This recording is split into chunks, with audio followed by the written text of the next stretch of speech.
نبی علیه الصلاة والسلام وی اغتنم خمس قبل خمس، دا 5 شیان غنیمت وګڼه مخکې د 5 دراتللونه. اول حیاتک قبل موتک، دا ژوند غنیمت وګڼه مخکې د مرګ ستانه، ځکه د ژوند چانس په دنیا کې تعالی یو کرتې درکولی کېږي، دا دوباره نه درکولی کېږي. څوک چې د دې دنیا نه تللي دي هغه واپس نه دي راغلي.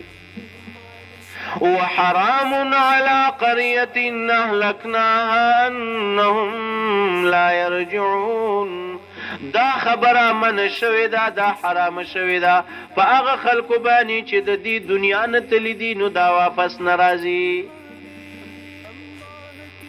دویم وشبابک قبل حرمک، دا ځواني دی غنیمت وګڼه مخکې د بوډاوالي نه. بیا به بوډا شي، زړګی به دې زور کوي، خو بیا به دې چې کوم دنو انجن که به دې کار نه کوي، ټیران پایګانې به دې کار نه کوي، نه به شي تلی.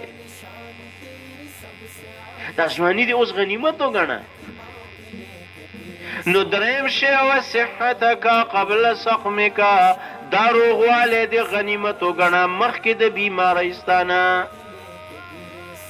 نن درته الله صحت درکړی که نه، بیا به بیمار شي، د بل محتاج بشي.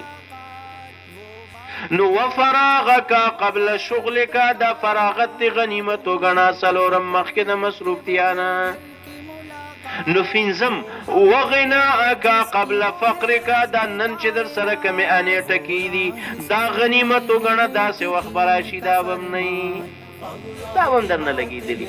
که نن در څه 1000 دي که 2000 دي که 100 دي که 200 دي، دقه د غنیمت وګڼه.